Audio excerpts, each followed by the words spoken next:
Attention, 8 secondes.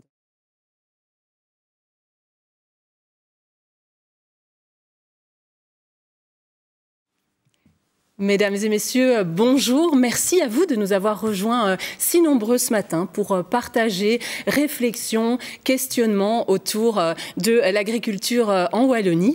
Cette matinée Terre mécanique vous est proposée par Interenvironnement Wallonie, IEW, en abrégé, et aussi l'unité de recherche Citra pour la transition des systèmes alimentaires. 4 idées reçues seront questionnées ce matin. Je vous les livre déjà. L'agriculture wallonne nourrit-elle les Wallons? Les agriculteurs de notre région vivent-ils de la vente de leur production? Est-il possible de lier agriculture et crise climatique? Quel avenir pour l'agriculture familiale en Europe? Enfin, vous voyez, des questions qui suscitent forcément des réactions, des positionnements.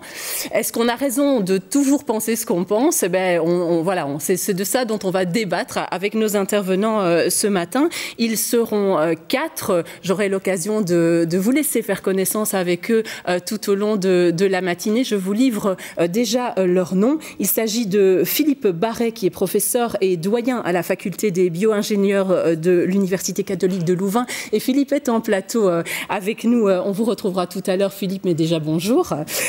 Olivier Mével, qui est maître de conférence en sciences de gestion et consultant en stratégie des entreprises agroalimentaires. Ce n'est pas Olivier que vous voyez à l'écran pour l'instant. Olivier, il était avec nous, mais à distance, on le retrouvera tout à l'heure. La personne que vous venez de voir, c'est Conrad Schreiber, qui est agronome des sols vivants à la Vache Heureuse et qui a fait le trajet depuis la France pour être avec nous ce matin. Merci beaucoup à vous, Conrad, d'avoir fait le déplacement. On vous retrouvera tout à l'heure. Et puis enfin, à distance de nouveau, mais bien présent, Marc Dufumier. Il est agronome et professeur honoraire à Agro Paris Tech. Merci à vous, Marc, d'être là. Voilà, on vous voit à l'écran et on vous retrouvera tout à l'heure. Pour vous souhaiter la bienvenue, avec nous en studio également Sylvie Meckers. Sylvie, bonjour. Vous êtes la directrice d'Interenvironnement Wallonie. C'est vous, en collaboration avec l'unité de recherche Citra que j'évoquais tout à l'heure, qui avez décidé de mettre ces 4 questions en débat. Je vous cède la parole pour que vous nous expliquiez les motivations qui sont les vôtres et la raison pour laquelle Interenvironnement Wallonie se positionne sur ces questions. Oui, bonjour Nathalie. Je suis effectivement très heureuse d'introduire ce séminaire. Et parce qu'effectivement, c'est énormément d'heures de travail qui enfin atteignent un certain aboutissement. On est heureuse de quand même le faire de manière virtuelle. On aurait aimé le faire évidemment de manière présentielle, mais voilà. Je suis effectivement très satisfaite du résultat et très heureuse de pouvoir entamer ce débat. Le séminaire a eu un nom un peu racoleur, je dirais, mais c'est un nom qui pose quand même différentes questions. Que voulons-nous comme agriculture? Et quand on parle de terre mécanique, quel mécanisme de production à travers toute la chaîne de production voulons-nous? Quel mécanisme de fixation des prix de l'alimentation voulons-nous au final? Et quelles obligations de productivité pour l'agriculture voulons-nous ou ne voulons-nous pas? Et donc c'est effectivement pour ça que nous avons décidé de parcourir ces différents mythes avec effectivement les intervenants de choix que vous avez déjà introduits, Nathalie, et donc avec la collaboration de Citra, et dont le professeur Barret en est le digne représentant aujourd'hui. Bien entendu, à la fin de l'exposé, la PAC sera abordée. La PAC qui peut être un levier de projet, un levier de progrès, pardon, mais aussi un frein pour certaines initiatives plus dynamiques. Et donc, on en parlera, et notamment suite au vote un peu catastrophique du Parlement européen. Donc, je te relaisse la parole. Oui, on vous retrouvera effectivement, Sylvie. Merci en fin de matinée pour les conclusions qui seront communes avec Philippe Barret.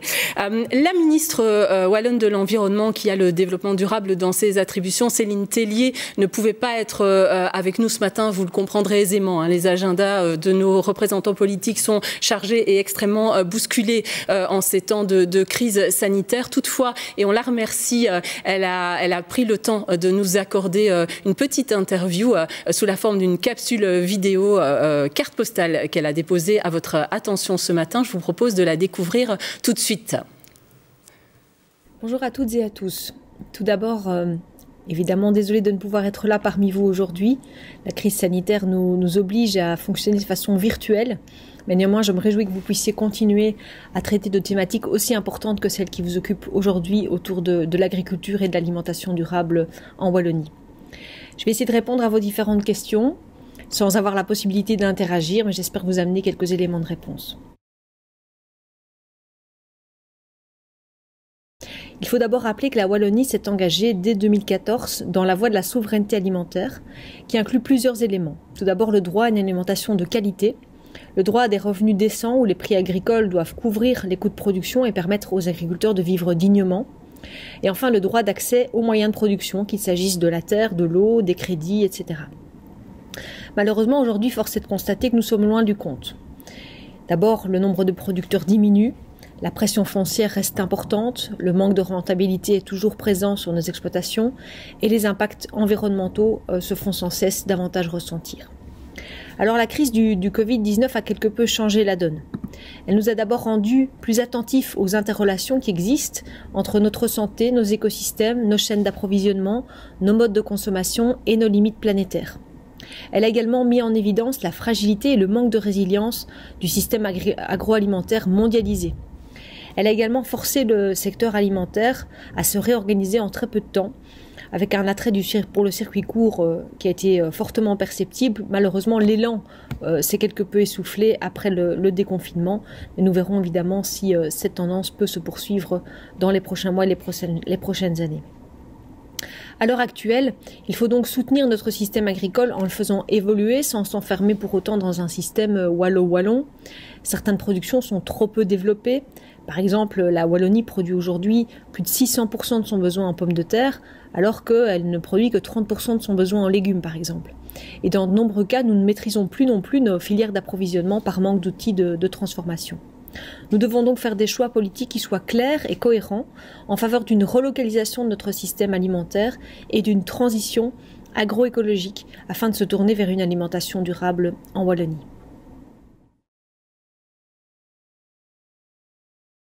Nous sommes malheureusement aujourd'hui encore bien loin d'une agriculture rémunératrice.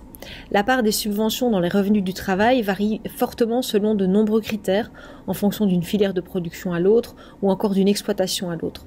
Néanmoins, sans ces subventions, force est de constater que l'agriculteur ne peut se rémunérer.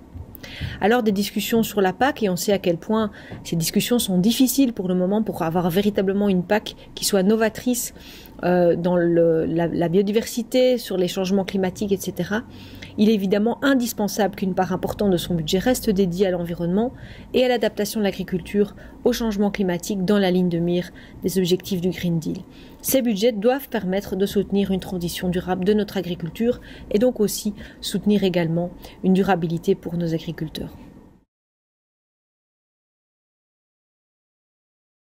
Il est aujourd'hui essentiel que le secteur agricole développe une autre relation à notre environnement, à la nature et au vivant. Cela évidemment a des impacts sur ces différents aspects, mais également sur la santé de nos agriculteurs. Notre agriculture de demain devra donc être moins utilisatrice, plus intégrée et désintensifiée. Ceci ira de pair avec une diminution des intrants en valorisant également les services écosystémiques de la nature.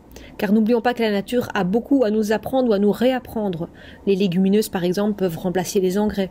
Les rotations et les cultures associées peuvent remplacer les herbicides. Les auxiliaires de culture permettent de se passer des néonicotinoïdes. Nous nous devons donc de soutenir les porteurs de changement et d'accompagner l'évolution des systèmes en soutenant notamment le bio, les filières plus autonomes, les coopératives, etc.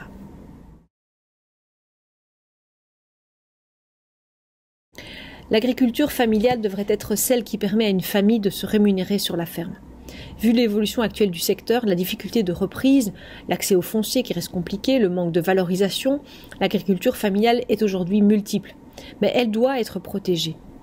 L'industrialisation de l'agriculture et la mise en concurrence sur les marchés internationaux ont fait disparaître 60% de nos fermes depuis 1980.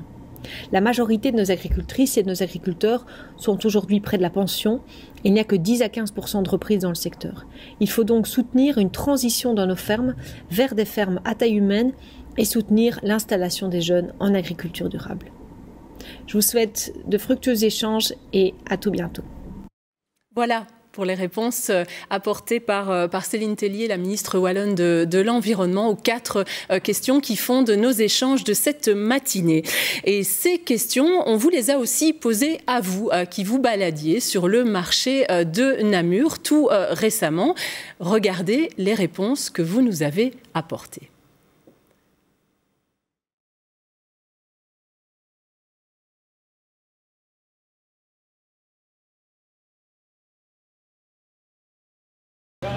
Oui. Oui. Non. En fait, chez moi, j'ai un agriculteur qui fait de l'agriculture industrielle, je dirais. Hein. Et c'est géré par des Flamands, donc tout part, je dirais, en Flandre ou aux Pays-Bas. Donc ça ne vient pas nécessairement, je dirais, dans la région, quoi. Parce qu'il y a beaucoup de produits qui viennent d'ailleurs. Hein. C'est pour ça, mais on voit, on a les produits belges, on n'a pas grand-chose. Hein. Mais regardez, artichaut, c'est pas belge. Il y a quoi? Persil, radis, salade de blé. C'est ça le produit belge.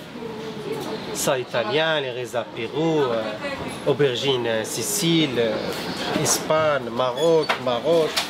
Il n'y a que des salades en Belgique. C'est peut-être 10%, hein, je ne sais pas. J'aurais dit 20, moi, mais bon... Je dirais 45%. Allez, je vais dire la moitié. 50% quand même. 50-60% quand même.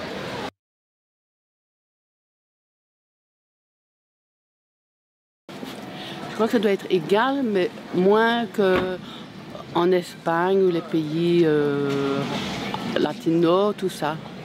Certainement pas plus, mais autant certainement. Peut-être un peu moins. En Belgique, pas vraiment trop de produits, quoi.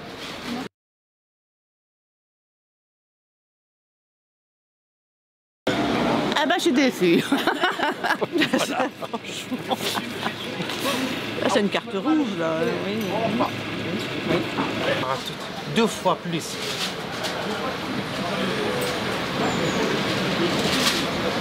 Ça, je ne savais pas, franchement. Dis donc, j'en savais rien du tout, mais c'est étonnant. Il faudrait absolument diminuer, et si pas arrêter complètement les pesticides. Hein. Mais je sais que les agriculteurs ne sont pas pour. Hein. Il faut de la production, et voilà, ce qui compte, c'est le rendement. À la limite, s'il empoisonne les gens, ils s'en fichent. Hein.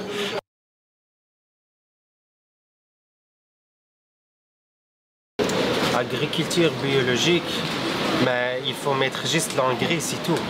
Et de l'eau. Moins de pesticides. C'est de ne pas utiliser les pesticides. Oui.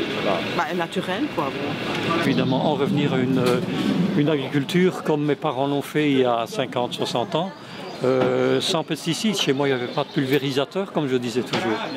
Voilà.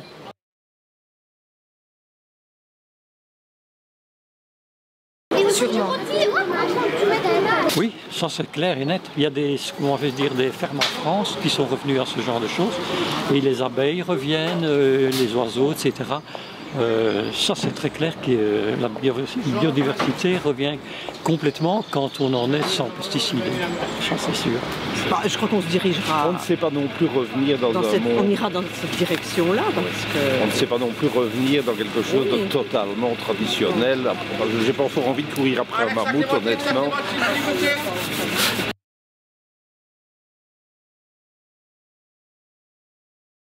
Agriculture familiale, qui on travaille en famille. Ouais, c'est ça que j'ai pensé. Je dis c'est une petite exploitation que j'ai connue puisque mes parents étaient agriculteurs. C'est 10-12 vaches, quelques cochons je vais dire. J'allais dire de génération en génération, quoi, hein, que ça soit repris et continué. C'est un lopin de terre qui reste des générations après des générations dans la même famille.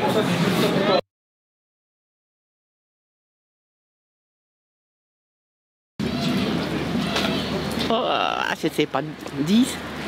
Une vingtaine peut-être. 500, mais c'est tout à fait... 500, oui. Je dirais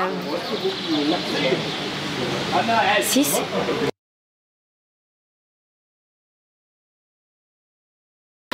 Une ferme par jour. Ouais. Oui, c'est énorme. Ouais. Bah, c'est dommage, c'est triste. C'est triste que les familles ne peuvent pas continuer à garder leur ferme familiale. C'est triste, oui.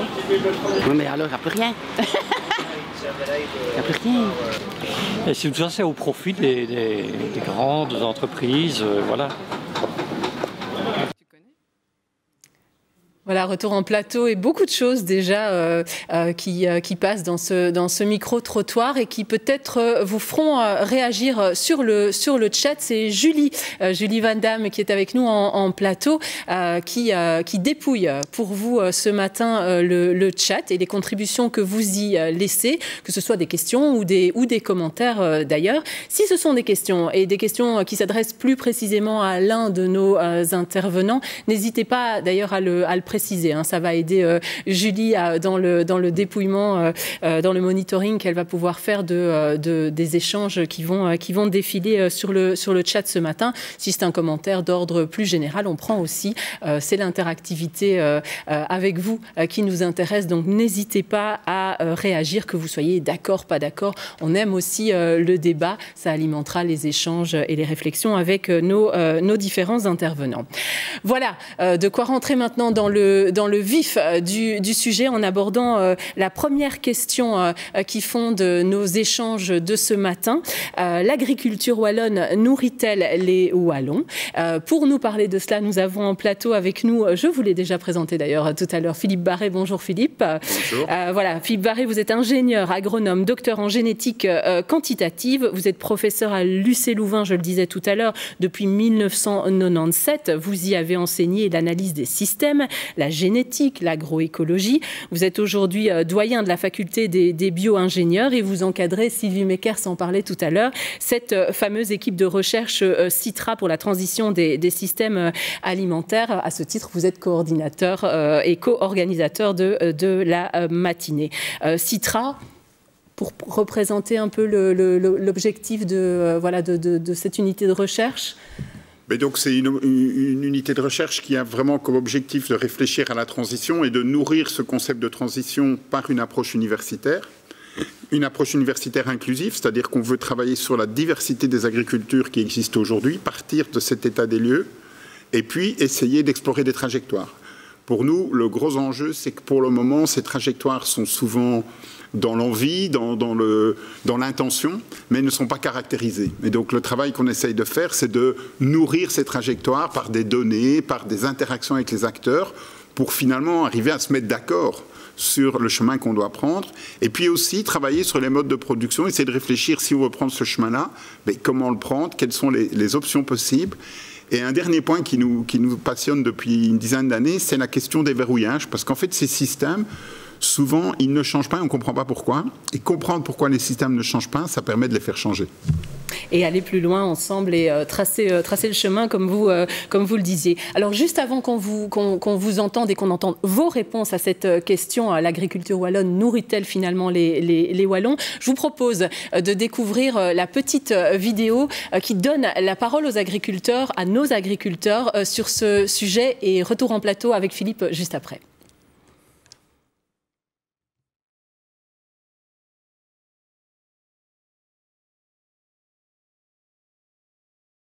Donc ce qui est céréales, ça part chez un marchand d'aliments qui l'incorpore dans les aliments pour animaux. Ce qui est légumes et pommes de terre, ça part en partie sur le marché du frais et en partie sur le marché de la transformation ou de la congélation. Aujourd'hui, les proportions, c'est plus ou moins moitié-moitié. Marché du frais, marché de la transformation. Et sur le marché du frais, ce qu'il y a, c'est qu'il y a toute une partie qu'on essaye de valoriser nous-mêmes en lavant les produits, en les commercialisant dans les magasins proches ou via un grossiste. Aujourd'hui, c'est difficile d'aller justement chercher une part plus importante, même si initialement on l'avait imaginé, une part plus importante sur ces marchés-là, parce que la demande est déjà à saturation. Sans doute que ce qui est commercialisé via l'usine de transformation, donc de surgélation, part certainement à l'international. Mais là, de nouveau, c'est le petit côté frustrant de ne pas savoir où ça part. Mais en attendant, c'est bien utile pour pouvoir valoriser une partie de nos productions. J'imagine que quand c'est marché du frais, ça ne sait pas partir trop loin. On reste quand même avec des légumes qui ont un certain délai de conservation. Mais je ne maîtrise pas de nouveau exactement où part la totalité de la production. La réalité fait que c'est impossible d'écouler toute notre production à la ferme parce qu'il faudrait un éventail de produits qui est beaucoup plus large pour pouvoir se le permettre. Il y a des personnes qui font des marchés sur Bruxelles et Liège qui vont faire les marchés à notre place. Et ensuite, il y a un grossiste qui va déposer et qui va livrer dans des magasins bio. Ensuite, il y a une partie qui part à la laiterie et là, je dois avouer qu'on n'a aucune maîtrise dessus. C'est la laiterie qui décide de ce qu'elle fait avec notre lait, quoi. Il faudrait définir un modèle agricole qui est performant et ensuite derrière une transformation et une distribution qui est éthique. C'est pas parce qu'on a choisi de produire en bio, c'est pas parce qu'on a choisi de choisir l'environnement que notre litre de lait va coûter beaucoup plus cher, c'est quelques cents en plus, mais sur le produit final ça représente rien du tout. Actuellement, ce qui coûte cher dans un produit, c'est la transformation et la distribution, ou ce qui va avoir un impact très fort. Alors donc ce qu'il faudrait, c'est qu'il y ait une éthique à la production et qu'il y ait une éthique à la transformation et la distribution. Ça, je pense que c'est l'avenir. Et nous, notre avenir à nous, c'est de faire des produits qui sont de niche et d'une qualité différente et très différenciée. Et là, je crois qu'en tant que producteur, on a une belle carte à jouer parce qu'on est capable de faire quelque chose que l'industrie ne saura jamais faire. J'aimerais bien qu'il y ait toute une série de critères qu'on définisse comme essentiels et qu'on définisse au niveau de la société un minimum en dessous duquel on ne descend pas. Et je pense que ça va permettre aux consommateurs d'aller vers les agriculteurs et les agriculteurs d'aller vers les réalités des consommateurs et que ces consommateurs, il ne faut pas oublier les transformateurs et les distributeurs qui sont entre, parce qu'on les oublie souvent mais ils ont un rôle important à jouer, il y a toutes les réalités sur la planète sur laquelle on se trouve, dans le pays dans lequel on se trouve, que toutes ces réalités environnementales on décide, écoutez les gars, il faut qu'on y arrive ensemble, mais ça, on ne peut pas y déroger, on ne peut pas faire fi du réchauffement climatique, on ne peut pas faire fi de la biodiversité, et il faut trouver un équilibre, un modèle agricole qui fonctionne et qui avance.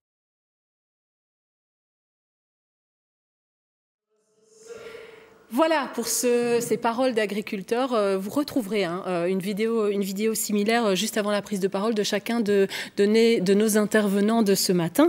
Donc retour avec Philippe, voilà, qui va enfin répondre ou apporter en tout cas ses réponses à la question qui lui était posée, c'est-à-dire est-ce que l'agriculture wallonne aujourd'hui nourrit principalement les Wallons ?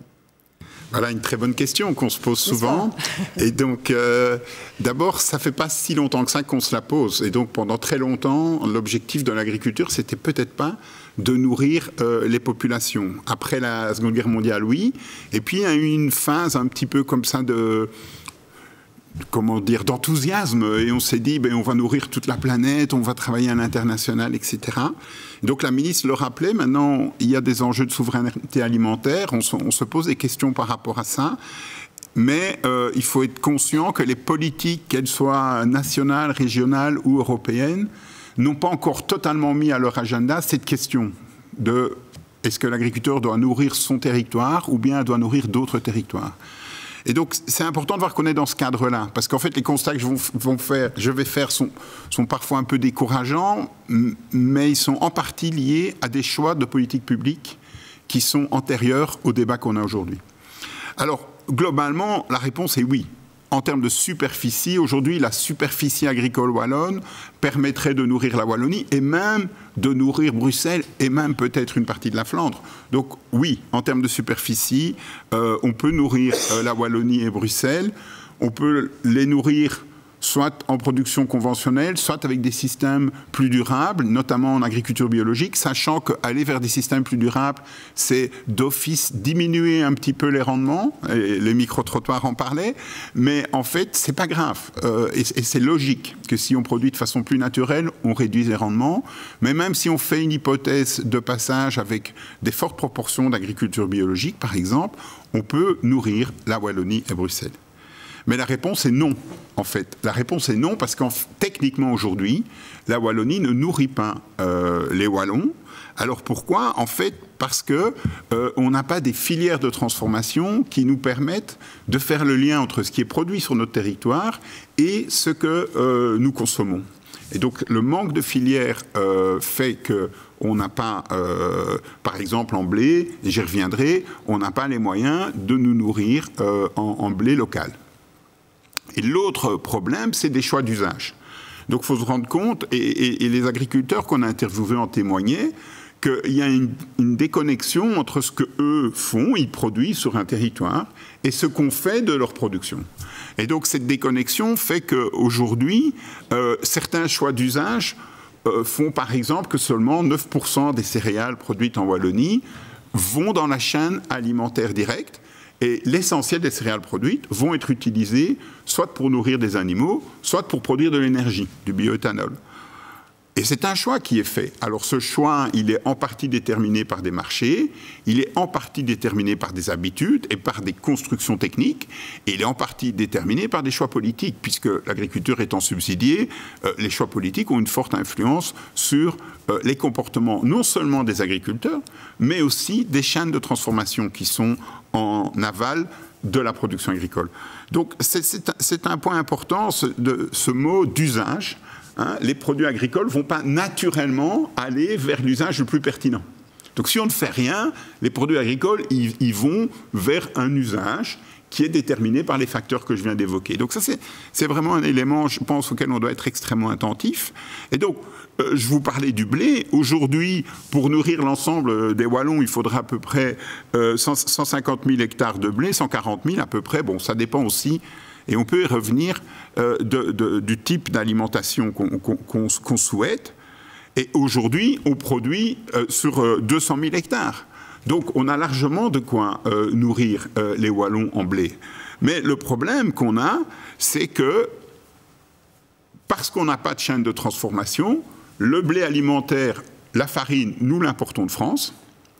Et notre bon blé wallon, si je peux dire, nous l'utilisons pour nourrir des animaux et pour faire de l'énergie.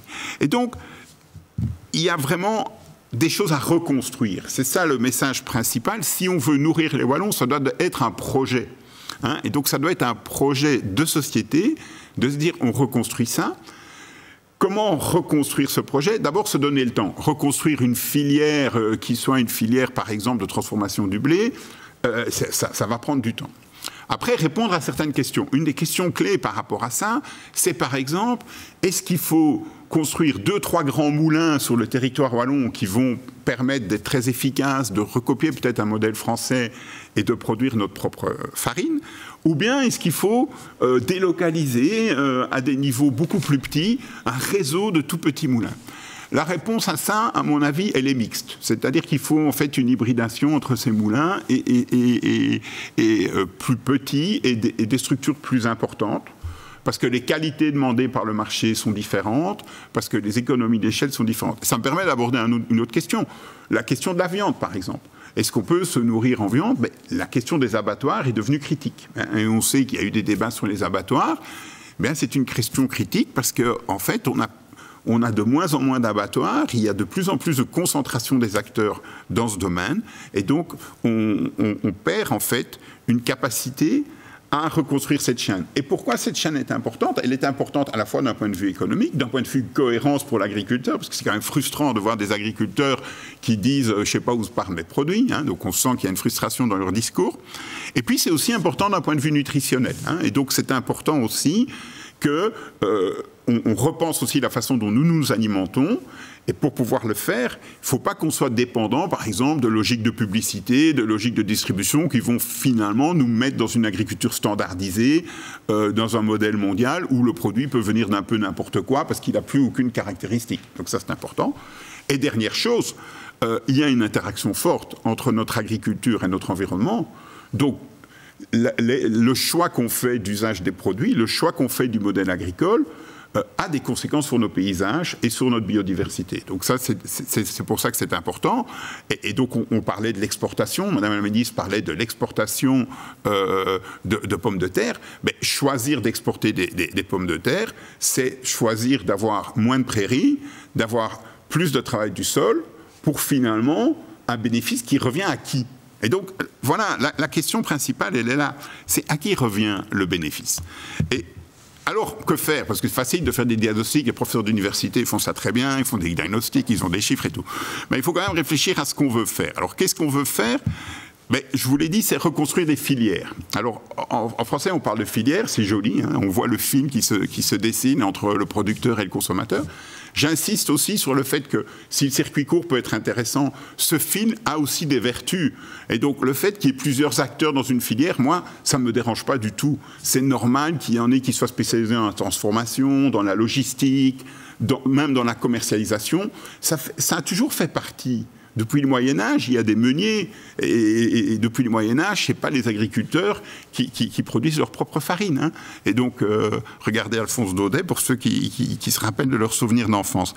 Et donc, reconstruire des filières, mais il y a un autre mot pour dire filière qui vient plus du monde anglo-saxon, et Olivier va nous en parler, c'est le concept de chaîne de valeur. Alors, pourquoi on parle de chaîne de valeur? Parce qu'au fil d'une filière, depuis le producteur jusqu'au consommateur, on donne de la valeur au produit, et on se redistribue de la valeur. Et là, la question, elle est de reconstruire ces chaînes de valeur, à la fois techniquement, je l'ai dit, et là, je rejoins Marc-André Hénin, qui est intervenu en amont de la discussion. Il faut reconstruire ces chaînes de valeur qui implicitement évoquent une valeur économique sur d'autres valeurs. Et donc, sur une valeur économique, c'est important que l'agriculteur et les agricultrices gagnent leur vie, mais aussi sur des valeurs nutritionnelles. Est-ce qu'on peut être transparent sur la valeur qui est réalisée dans la chaîne, sur une valeur environnementale? Et puis finalement, si on a reconstruit ces chaînes de valeur, le long de cette chaîne, comment distribue-t-on équitablement la valeur qu'on a créée? Et donc ça, c'est vraiment la question fondamentale aujourd'hui des agriculteurs de demain. Et en fait, les modèles techniques existent, la volonté politique existe, mais si on ne reconstruit pas ce fil, en fait, jamais ça ne se mettra en place. Et donc, je pense que c'est ça l'enjeu de demain. Et il faut le faire, non pas en opposition. Je suis parfois inquiet de l'opposition des différents modèles. Alors, il y a des modèles que je ne veux plus voir, hein, soyons clairs là-dessus, on peut y revenir. Mais il faut recréer des alliances. En fait, autour de cette valeur, il faut recréer des alliances pour finalement débattre de ça, pour se mettre en route ensemble et pas penser soit que c'est facile, soit que c'est impossible. C'est là le débat qui est bloqué, on y reviendra. Merci Philippe pour cette première prise de parole qui génère certainement des commentaires ou des questions de votre part sur le chat. N'hésitez pas à nous les partager. J'attire votre attention sur la nécessité d'adresser vos questions et vos commentaires de façon à ce qu'ils soient visibles de tous, des participants, mais aussi des conférenciers. Donc choisissez ce canal-là, visible par tous, conférenciers et participants. Ça permet aussi à Julie de pouvoir être sûre qu'elle récupère bien toutes vos contributions. Donc n'hésitez pas à réagir et merci déjà à Philippe pour cette première prise de parole. On vous réentendra tout à l'heure lors de l'échange et des questions. On passe à la deuxième question qui fondait notre matinée Terre mécanique d'aujourd'hui. Quel avenir pour l'agriculture familiale en Europe? Et vous verrez que la réponse de Marc Dufumier est encore plus précise puisqu'il a recentré la question. Quel avenir pour l'agriculture familiale en Europe de l'Ouest? Marc Dufumier, est-ce que vous êtes avec nous? Oui, bonjour à toutes et à tous. Bonjour. Marc, je vous invite à couper votre son. Pas votre micro, parce que si vous coupez votre micro, on ne va plus vous entendre, mais à couper votre retour de son, ce qui va nous permettre d'éviter que ça boucle et que ça soit désagréable pour tout le monde. Merci Marc. Je vous présente et puis je vous cède la parole. Donc vous êtes, il faut que vous coupiez votre son, Marc. J'ai du mal à savoir où... Voilà, ne coupez pas votre micro, mais coupez votre son. Voilà, je vous présente et puis je vous passe la parole. Vous êtes agronome et docteur en géographie. Vous avez été durant de nombreuses années, de 1977-77, comme on dit en France, à 2011, enseignant-chercheur à AgroParisTech, à l'Institut des sciences et industries du vivant et de l'environnement. Vous y avez dirigé une chaire d'agriculture comparée et de développement agricole à partir de 2002 et jusqu'à la fin de votre carrière académique. Vous avez été à cette occasion impliqué dans la formulation, la mise en œuvre et l'évaluation de nombreux projets et programmes de développement agricole en France, mais aussi à l'étranger, et notamment dans plusieurs pays en voie de développement, ce qui vous permet du coup d'avoir une belle vision de la situation et aussi vous donner des éléments pour répondre à la question qui vous est posée. Vous êtes aujourd'hui, en tant que professeur émérite, membre du comité scientifique de la Fondation Nicolas Hulot, président aussi de Commerce Équitable France. On sans doute, à la lecture de votre CV, vous plaidez pour une agriculture directement inspirée de l'agroécologie, et je sais que c'est sans doute là la colonne vertébrale de votre intervention qui constitue la réponse à la question que je rappelle: quelle avenir à vos yeux pour l'agriculture familiale en Europe? Voilà, Marc, vous nous entendez, j'espère, et la parole est à vous pour 10 minutes. Je vous en prie. Très bien. Quel avenir à l'agriculture européenne et l'avenir à l'agriculture familiale? D'abord, qu'est-ce que c'est qu'une agriculture familiale? Je définirais, ce sont des fermes, des exploitations agricoles qui sont gérées par des chefs de famille, femmes ou hommes. Ce sont des gens qui travaillent pour leur propre compte et qui essayent de mettre en place des systèmes de production capables de les rémunérer, de rémunérer correctement leur travail.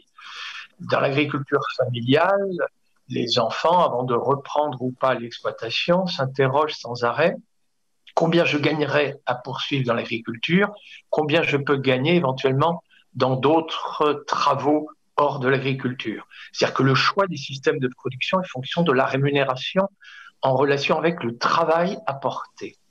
Ça ne veut pas dire forcément que les familles sont propriétaires des sols. Il peut y avoir des exploitations agricoles en fermage, mais souvent, en agriculture familiale, les gens sont un peu contraints d'investir, donc, et de faire parfois même de très lourds investissements. Mais le critère de ce qu'on appellerait rentabilité, c'est le revenu de la force de travail familiale. Mais il existe d'autres formes d'agriculture en Europe, et plus particulièrement, je vous le dis tout de suite, en Europe de l'Est, parce que l'Europe de l'Ouest a une tradition, autrefois, au lendemain de la Deuxième Guerre mondiale, d'agriculture familiale, et on verra souvent de polyculture élevage liée à cette agriculture familiale. Mais il ne faut pas oublier qu'à l'Est, eh bien, il y avait des exploitations, c'était des kolkhozes, c'était des sovkhozes, et au moment de la chute, après la chute du mur de Berlin, eh bien, ces fermes ont été en fait privatisées, et on a là des formes d'agriculture qui nous sont parfois en Europe de l'Ouest très étrangères. C'est des fermes, des exploitations agricoles où le détenteur de l'exploitation ne travaille pas lui-même, ni lui, ni sa famille. Il n'investit que du capital argent. Même le gérant est un salarié et le détenteur de l'exploitation donc investit de l'argent avec une seule idée, rentable pour lui, c'est de comparer le taux de profit qu'il pourrait réaliser en plaçant son argent dans l'agriculture, avec le taux de profit qu'il pourrait réaliser dans le commerce, dans les casinos, dans l'immobilier et autres. Et c'est ce que j'appellerais donc une agriculture capitaliste, où évidemment ce n'est pas la rémunération du travail qui est recherchée, mais le taux de profit. Et je vais même vous dire, souvent, pour accroître ce taux de profit, eh bien, le plus rentable, du coup, c'est de faire, certes, un gros investissement, mais de le rentabiliser sur l'ensemble des surfaces, l'amortir l'investissement au plus vite, et ça nous amène vers une agriculture ultra spécialisée, un seul investissement, une monoculture, un mono-élevage, et c'est comme ça qu'on rentabilise le taux de profit. Et évidemment, il y a des formes d'exploitation agricole aujourd'hui qui sont un peu intermédiaires entre les deux.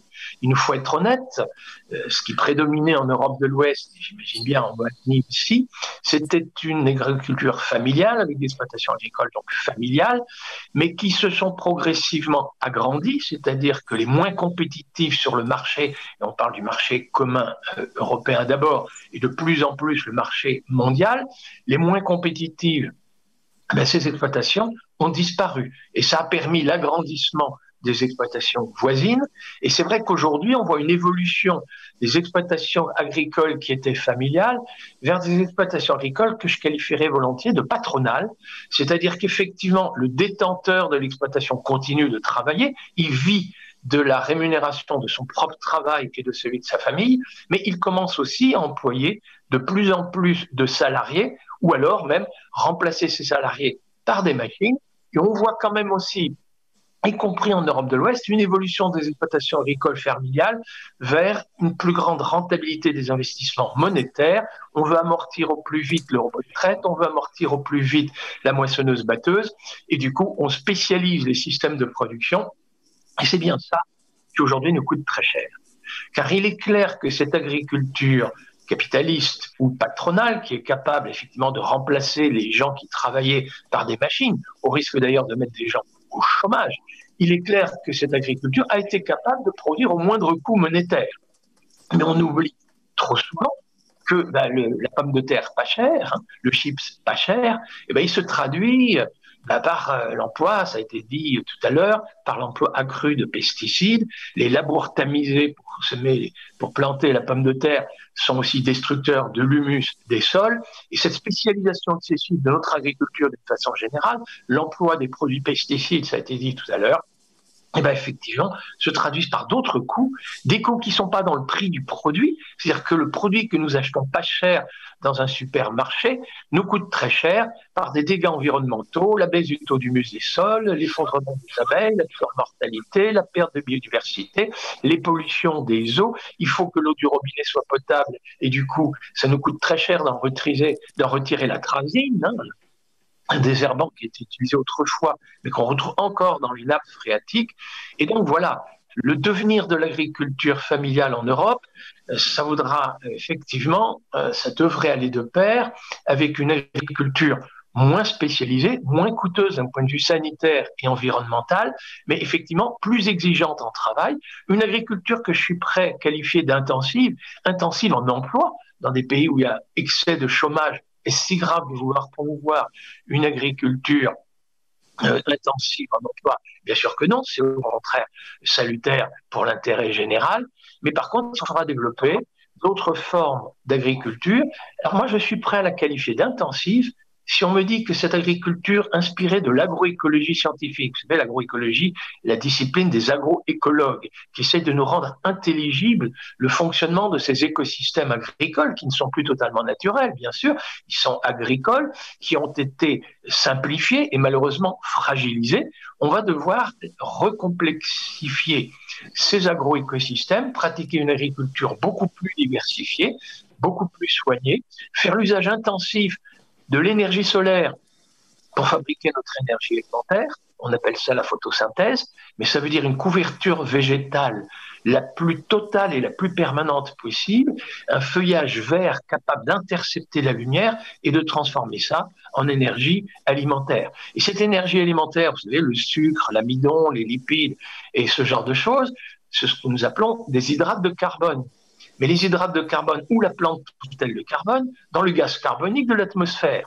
Alors vous savez bien, il n'y a pas de pénurie annoncée de gaz carbonique dans l'atmosphère, au contraire, il y en a trop, c'est un gaz à effet de serre. Si les agriculteurs peuvent en faire un usage intensif, la plante va intercepter le gaz carbonique, elle va relibérer l'oxygène, ça ne fait pas de mal à nos poumons. Et avec ce carbone, fabriquer le sucre, l'amidon, pourquoi pas de la paille, des racines, qui une fois décomposées, fabriqueront de l'humus et séquestreront du carbone dans les sols. Alors là, je vais vous dire, je suis pour l'agriculture intensive, faire l'usage intensif de la ressource renouvelable, le soleil, cette ressource pléthorique, le gaz carbonique, enrichir le sol en humus, séquestrer du carbone dans le sol, atténuer le réchauffement climatique. Et l'humus, ça contribue considérablement à la fertilité des sols, ça va nous être expliqué un peu plus tard. Mais il nous faut être clair, je suis pour cette forme d'agriculture intensive, mais il faut que les feuilles soient vertes. C'est-à-dire qu'il faut que les plantes soient correctement alimentées en eau pour continuer de transpirer. C'est par les petits trous par lesquels la plante transpire que le gaz carbonique rentre et que l'oxygène est libéré. Donc c'est l'alimentation en eau et c'est la gestion de l'eau pour laquelle il nous faut être très prudent. On sait avec le réchauffement climatique, le dérèglement climatique, que cette eau gratuite, qui est l'eau de pluie, va être distribuée de façon de plus en plus chaotique dans l'espace et de plus en plus chaotique, aléatoire dans le temps. Mais il nous faut faire en sorte que cette eau ne s'infiltre pas, donc ne ruisselle pas, excusez-moi. Au contraire, qu'en totalité, elle s'infiltre. Pour empêcher le ruissellement, on va remettre des haies. C'est la couverture végétale qui va empêcher le petit filet d'eau de prendre de la vitesse. Il faut que le sol soit poreux. Autrefois, moi, on m'enseignait le labour. Maintenant, on sait qu'un excès de labour et de travail du sol contribue à oxyder exagérément l'humus des sols et le carbone retourne à l'état des gaz carboniques, mais on sait rendre un sol poreux avec le recours au vers de terre, au colembole, au cloporte, à la biologie des sols qu'il nous faudra maintenir, à la condition évidemment de ne pas mettre les produits pesticides, mais on peut rendre un sol poreux en faisant contribuer la biologie des sols. Et l'eau qui va s'infiltrer, on veut qu'elle soit retenue à hauteur des racines, et ben c'est l'humus. C'est l'humus, c'est l'argile, mais on ne peut pas enrichir un sol en argile, un sol sableux restera un sol sableux, mais c'est l'humus qui permet d'accroître la capacité de rétention de la couche superficielle en eau pour la mettre à disposition des plantes. Donc on ne manque pas de solution. Il nous faut produire des protéines, et vous savez que les protéines, c'est un composant azoté, c'est des hydrates de carbone sur lesquels on rajoute de l'azote. Troisième bonne nouvelle, c'est qu'il n'y a pas de pénurie annoncée d'azote dans l'air, 79% d'azote dans l'air, mais rajouter de l'azote sur un hydrate de carbone qui fabrique une protéine, c'est coûteux en énergie. Et l'agriculture industrielle d'aujourd'hui emploie des engrais azotés de synthèse, de l'urée, de l'ammonitrate, des sulfates d'ammonium, fabriqués avec de l'énergie fossile, du gaz naturel russe et norvégien pour l'essentiel en Europe de l'Ouest. Alors écoutez, c'est coûteux en énergie fossile, il nous faut être très économe en engrais azotés de synthèse, d'autant plus que ce même engrais azoté de synthèse, son épandage est très émetteur de protoxyde d'azote, la principale contribution de l'agriculture d'Europe de l'Ouest au réchauffement climatique, c'est le protoxyde d'azote.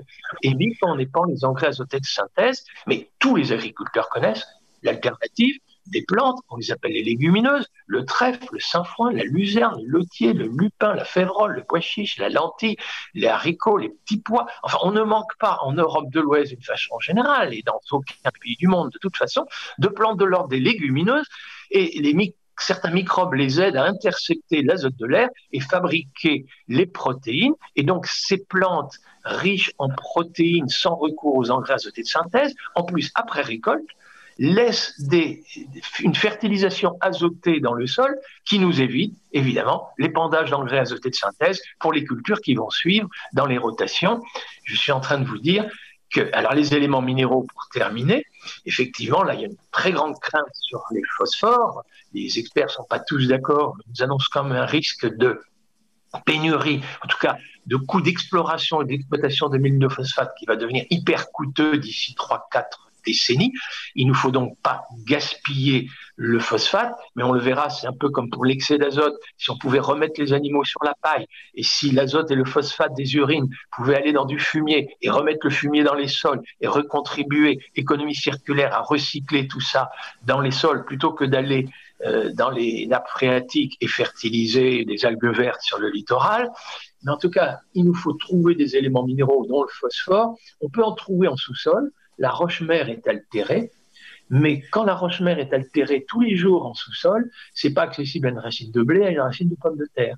Mais ça peut être accessible à des racines d'arbres qui, avec leurs racines profondes, vont aller les chercher en profondeur, ça va remonter avec la sève, et puis ensuite, écoutez, ça va aller dans la feuille ne va tomber à terre. Et oui, la culture sous parc arboré, le réembocagement, agroforesterie, on dit dans certains pays, ça a du sens. Les arbres peuvent être fertilisants. Et de plus, si ce sont des légumineuses, ça peut fertiliser en azote.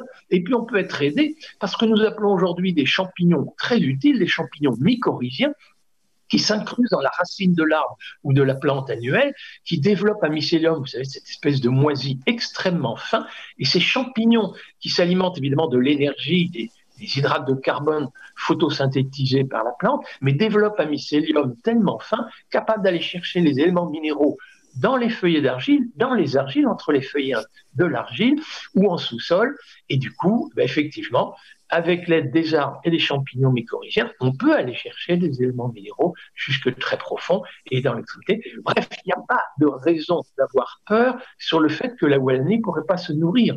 Il va de soi que toutes les régions d'Europe de l'Ouest pourraient se nourrir sans pénurie, évidemment, d'énergie, sans pénurie de carbone, sans pénurie d'azote, sans même pénurie d'éléments minéraux. Mais cette agriculture, elle est extrêmement savante. Et si vous voulez sauver des champignons mycorhiziens, encore faut-il que vous ne mettez pas de fongicide quand la plante est atteinte par un milieu, une plante, un champignon pathogène. Donc effectivement, notre agriculture va devoir ne plus utiliser les pesticides. C'est une plus grande diversification des assolements dans l'espace, une plus grande diversification des rotations dans le temps.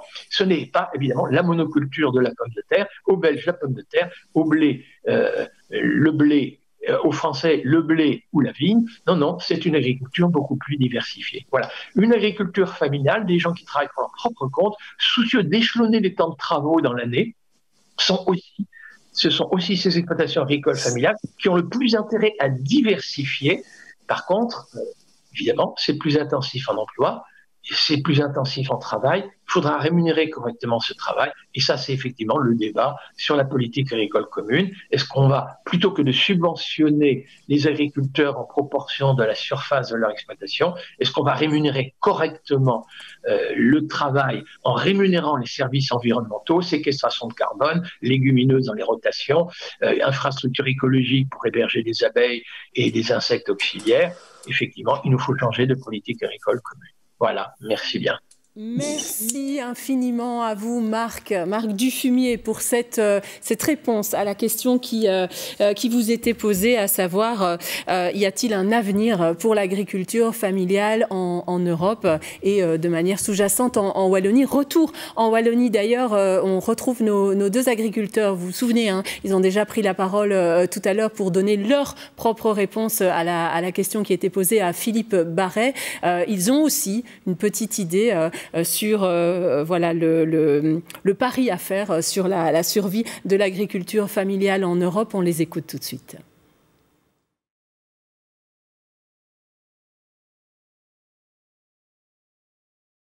Qu'est-ce qu'une agriculture industrielle? On voit que la taille moyenne des exploitations en Belgique, c'est quelques dizaines d'hectares. On va dans les pays de l'Est, c'est quelques centaines d'hectares. On va au Canada, c'est quelques milliers d'hectares. Et au Brésil, c'est des dizaines de milliers d'hectares. Je pense effectivement que chaque ferme aujourd'hui est une entreprise. La différence par rapport aux entreprises classiques, c'est que c'est l'agriculteur lui-même qui doit un peu revêtir tous les rôles. L'agriculteur, il est à la fois le CEO, le directeur financier, le directeur des ressources humaines, mais il doit aussi être hyper à la pointe techniquement, que ce soit dans les champs au niveau agronomique ou au niveau de la mécanisation pour l'utilisation du matériel.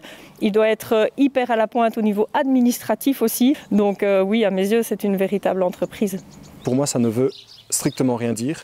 Familial, ça peut être le gars qui est tout seul sur 1 hectare en permaculture ou même avec deux autres personnes de sa famille, ou le gars qui est tout seul avec sa femme sur 1000 hectares en grande culture où on fait de la monoculture. Enfin, on peut tout mettre dans l'agriculture familiale. Donc encore une fois, on a idéalisé ce terme-là alors qu'il n'a aucune pertinence en termes de durabilité. C'est une grosse entreprise, l'agriculture, il y a énormément d'intervenants et il faut que tout ce petit monde-là se coordonnent bien entre eux. Si on reste dans l'image idéale de la ferme familiale, ben on va louper la transition en agriculture, quoi. Vous êtes nombreux à réagir sur le chat au sujet des deux questions qui viennent d'être débroussaillées et par nos intervenants en plateau et à distance et aussi par le biais de la voix de nos deux agriculteurs fil rouge qu'on retrouvera encore en seconde partie de webinaire. Continuez à réagir. Julie suit tout ça avec beaucoup d'attention et voilà, reviendra vers nous tout à l'heure. Je lui donnerai la parole dans quelques minutes. Philippe Barret qui est avec nous en en plateau ce matin pour lancer ce temps d'échange et de débat. Je vous ai vu très attentif pendant l'intervention de Marc Dufumier. Quelles sont les idées clés que vous retenez de son intervention? Elles font forcément écho à votre propre parcours professionnel. Est-ce qu'il y a des points d'accord, de désaccord, des nuances à apporter? Voilà. Comment vous vous situez par rapport à ça?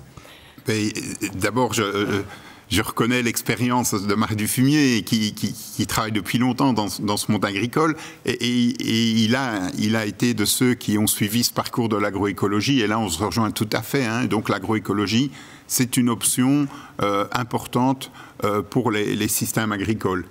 Mais ce que je voulais ajouter par rapport à ça, c'est cette question de système. Et donc l'agroécologie, c'est pas seulement vertueux au niveau technique, mais c'est le développement aussi de systèmes avec des dimensions économiques et sociales qui soient en cohérence avec les principes que Marc Dufumier a développés au niveau technique. Donc là-dessus, on se rejoint totalement. Où je suis moins peut-être d'accord avec lui, et surtout où je me pose des questions, c'est la question principale, c'est si c'est si beau, enfin quand on l'écoute, on est fasciné, quoi. Donc ça fait pas sens de faire autrement.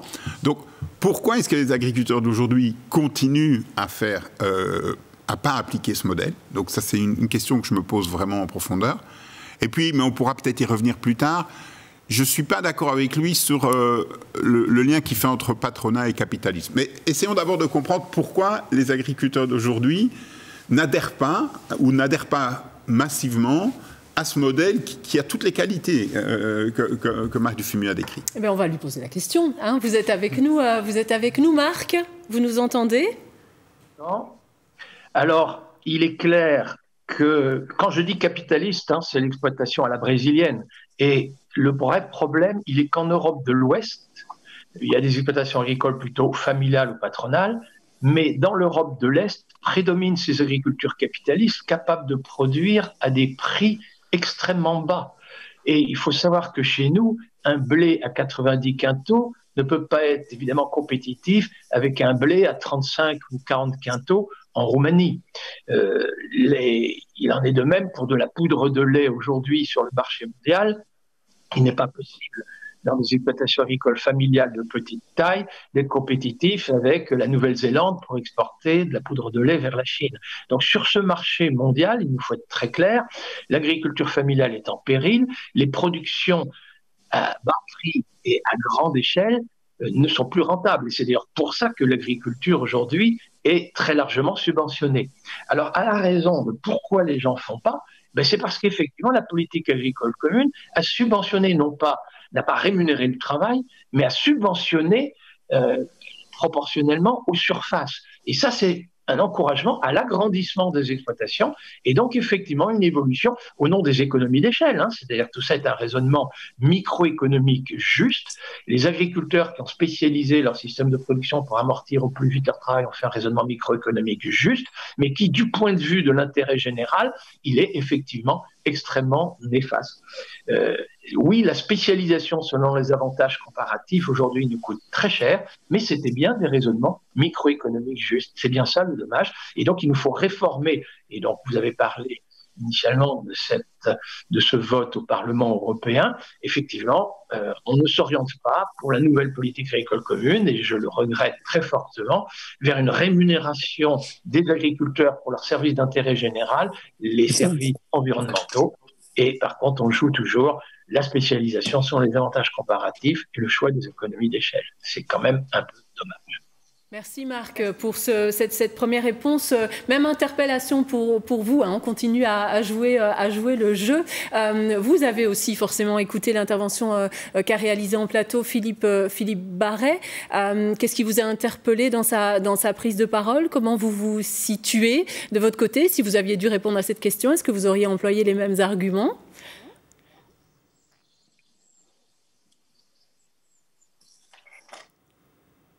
On a perdu Marc. Juste le temps de. Allez-y, Marc. Oui, alors, votre question plus précise, excusez-moi, j'ai été un peu perturbé. Ça peut se comprendre. Ma question était en fait vers vous la même que j'ai posée à Philippe, à savoir mais quel est le regard que vous portez sur l'exposé que Philippe a réalisé. Vous vous souvenez, hein, la question qui lui était posée, c'est l'agriculture wallonne nourrit-elle les Wallons? Alors je sais que vous êtes français, mais sur la question de l'économie locale, est-ce que vous entendez les arguments de Philippe? Est-ce qu'il vous parle? Est-ce que vous en avez d'autres? Oui, non, mais nous sommes en fait parfaitement d'accord. Hein. La question, c'est celle de la spécialisation, sont les avantages comparatifs, à savoir que chacune des régions en concurrence sur un marché mondial a eu tendance à se spécialiser vers une ou quelques productions et donc produit en excédent ce pourquoi il y a eu de lourds investissements et se retrouve très largement déficitaire pour les productions pour lesquelles il y avait moins d'avantages compétitifs. Donc là, je partage complètement cette analyse. La question maintenant de revenir à une agriculture plus diversifiée, plus centrée sur les marchés locaux, je partage aussi un peu le point de vue. Je pense que ce sera beaucoup plus facile, pour être honnête, sur les fruits, légumes et ce genre de production, les produits pondéreux et périssables. C'est d'ailleurs là-dessus qu'il nous faut surtout d'abord rejouer sur des circuits courts. Et évidemment, peut-être que pour le blé, c'est moins urgent, j'allais dire, et que le risque de dépendance aussi est plutôt moindre. Mais voilà, par contre, j'essaierai d'éviter l'emploi de « il y aurait des agricultures en circuit court sur des marchés de niche ». Moi, je pense qu'il nous faudra réformer l'ensemble de notre agriculture. C'est bien toute notre agriculture qui va devoir s'inspirer aujourd'hui d'une agroécologie, des principes d'une agroécologie scientifique. Mais non, je partage très globalement ce qu'a dit Philippe, bien sûr. Merci Marc pour cette réponse. On va basculer du côté de Julie, si vous le voulez bien. Il nous reste un peu moins d'un quart d'heure, un peu plus de 10 minutes, ça dépend si on voit la bouteille à moitié vide ou à moitié pleine, pour discuter de vos questions, réflexions arrivées via le chat. Alors messieurs, hein, que ça soit Marc qui nous regarde à distance ou Philippe en plateau, les questions seront courtes, les réponses devront l'être aussi, ce qui nous permettra d'en prendre en compte un maximum. Julie, oui, quelle est la tendance sur le chat? Ça va effectivement être difficile de contenter tout le monde dans le délai qui nous reste parce qu'on a vraiment des contributions très intéressantes. Donc je vais commencer par la première personne qui a interpellé nos intervenants et qui est Nicolas de Donker. Une question justement qui articule nos deux intervenants, donc, et qui commence par une interpellation à Philippe Barret et qui lui demande pourquoi produire mieux, c'est forcément produire moins quand on compare notamment avec les rendements actuels de l'agriculture biologique. Il mentionne que dans le plaidoyer de Marc Dufumier pour l'intensification agroécologique, quand on compare les rendements des systèmes industriels aux systèmes agroécologiques qui associent différentes cultures, voilà, on peut avoir éventuellement des rendements équivalents. Donc, il dit que ce serait peut-être aussi intéressant d'avoir la réaction de Marc. Est-ce que ça va toujours de soi, cette baisse de rendement, quand on change la manière de faire ? Alors, on peut discuter sur les chiffres. L'enjeu, c'est d'accepter que le rendement ne soit plus l'indicateur. Et donc, essayer de combattre le modèle actuel en utilisant le même indicateur que celui qui l'a fait gagner, à mon avis, c'est une erreur. Et donc, vouloir convaincre que l'agriculture biologique, qu'une agriculture agroécologique pourra avoir les mêmes niveaux de rendement, d'abord, c'est pas sûr techniquement, et il y a quand même des éléments qui montrent qu'en moyenne, ce n'est pas le cas. Il y a des études qui le montrent. Mais surtout, le risque est de se battre sur le terrain sur lequel, pour le moment, le modèle industriel est peut-être, au moins en termes d'image, le plus performant. Donc il faut changer de lunettes, c'est ça? Il faut changer de lunettes. Et donc, effectivement, comme Marc Dufumier le disait, ce qui est important, c'est de voir que ce rendement a un coût. Et donc le coût de ce rendement en termes environnementaux, en termes humains, en termes même de résilience par rapport aux trajectoires futures, est tellement grand qu'il faut laisser tomber cet indicateur. Il faut construire des nouveaux indicateurs. C'est aussi ce que Marc-André Hénin disait. Il faut construire ces indicateurs sur un système multicritère. Et la politique agricole commune, elle subsidie le rendement. Elle assume aussi, au niveau de l'Europe, on doit aussi assumer des coûts en termes de santé, des coûts en termes d'environnement, d'épuration des eaux, etc. Et donc, il faut intégrer les coûts dans le débat. Ainsi que toutes les externalités positives du changement de modèle. Tout à fait, ainsi que toutes les externalités positives. Et comme elles sont externalisées, elles ne sont pas mesurées, elles ne sont pas intégrées. Et ce faisant, on a le mauvais débat. Pourtant, vous dites qu'il faut le faire. En tout cas, il faut sortir de l'entonnoir de l'indicateur ultime qui est aujourd'hui celui du rendement. Merci Philippe. Une autre question ou un commentaire via le chat. Une question d'échelle cette fois que nous pose Annick Samin de la FRW. En fait, Annick accompagne des communes dans leur développement rural et souvent la question qui se pose, c'est que peut-on faire à notre échelle? Quel objectif atteindre et quels accords passer avec les communes alentours, les provinces? Produits locaux, c'est jusqu'à quelle distance? Donc, quels objectifs en fait se fixer à quel échelon? Et elle nous donne un exemple. Est-ce que c'est l'autonomie maraîchère à l'échelon communal ou les céréales à un échelon régional? Elle n'a pas précisé l'interlocuteur à qui elle adressait sa question, mais je pense que... Alors, on va peut-être écouter Marc, pour faire un peu d'alternance. Marc, vous êtes avec nous? J'ai plutôt tendance d'abord à dire que je suis d'accord avec Philippe. Déjà, en termes monétaires, c'est la valeur ajoutée à l'hectare qui importe et non pas le rendement à l'hectare. Il faut soustraire notre agriculture productive. Ne l'oublions pas, être très destructive. On a détruit les engrais, les pesticides, les produits phytosanitaires, les carburants, le tracteur est usé.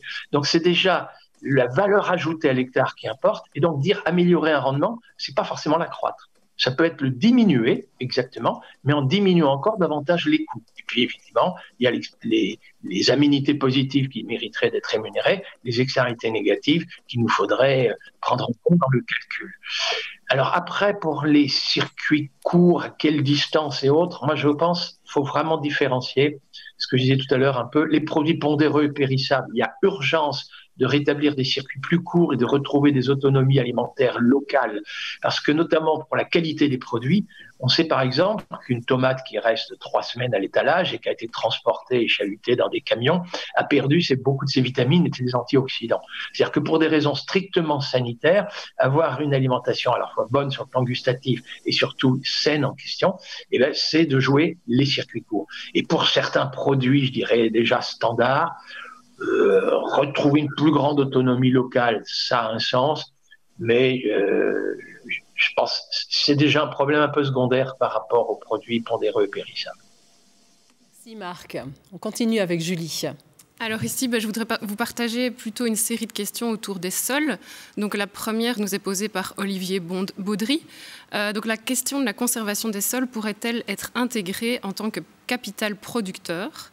À vos idées, ce concept pourrait-il être intégré d'une manière ou d'une autre aux conditions économiques de production, par exemple via les systèmes de conditionnalité dans la PAC ou toute autre idée pertinente? Cette intégration serait-elle, à vos avis, de nature à améliorer la durabilité des agro-systèmes? Elle ne changera toutefois pas la rentabilité via le prix de vente qui, lui, est dicté par le consommateur. Voilà. Presque vous demandez, Philippe, une réponse plus courte que l'énoncé de la question. Beaucoup de questions. Ce qui va être un challenge, mais voilà. Non. Je vois bien l'idée d'Olivier, mais je ne suis pas convaincu. Donc je ne pense pas qu'il faut mettre en avant un modèle comme celui de la conservation des sols, qui n'est d'ailleurs pas totalement encore stabilisé, puisqu'il est encore dépendant, dans beaucoup de cas, de l'usage de pesticides. Mais ce qu'il faut, c'est dans l'autre sens, en utilisant des nouveaux critères, automatiquement, les modèles vont s'aligner sur les critères. Donc je pense que plutôt que de dire « j'ai la solution », il faut plutôt dire « voilà ce qu'on attend » et alors les solutions vont devoir se positionner par rapport à ces attentes. Et ça évite alors le débat sur paysans capitalistes, ça évite le débat sur local ou pas local. Et donc pour répondre à Annick, pour moi la première chose à faire, c'est d'abord comprendre comment la commune se nourrit, comprendre ce qui se passe aujourd'hui, transparence. Et puis la deuxième chose, c'est se fixer des critères, se dire voilà, c'est vers ça qu'on veut aller dans notre commune, c'est ça qui est prioritaire pour nous. Et automatiquement, les systèmes doivent s'aligner après. Bien sûr, il y a un travail de reconstruction à faire, mais il n'est pas impossible. Ultime question.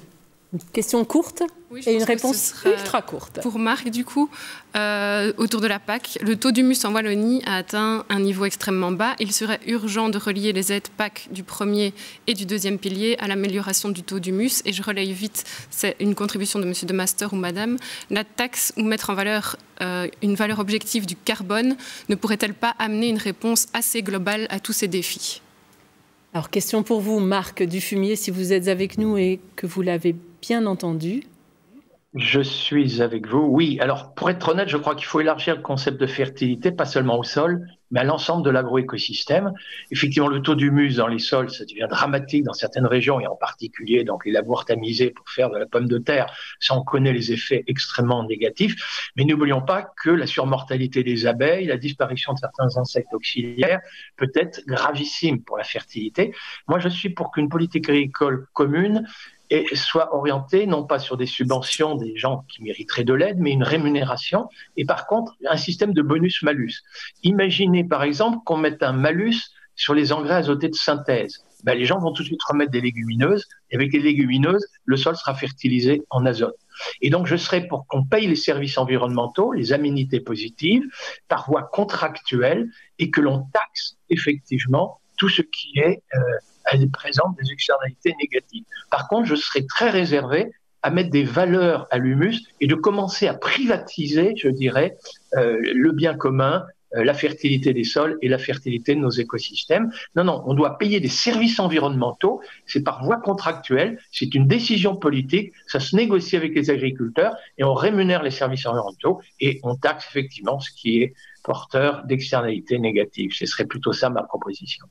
Merci Marc pour cette contribution tout en nuances. Voilà qui conclut la première partie de notre matinée Terre Mécanique. On va faire une petite pause qui sera bienvenue pour tout le monde. N'hésitez pas à aller vous chercher un café ou un petit quelque chose à grignoter. On est de retour d'ici 5 minutes pour entendre nos deux prochains intervenants et conclure juste un peu avant midi avec Sylvie Meckers, la directrice d'Inter-Environnement Wallonie, et aussi Philippe Barré au nom de Citra, cette unité de recherche transition des systèmes alimentaires hébergée au sein de l'Université catholique de Louvain. À tout à l'heure.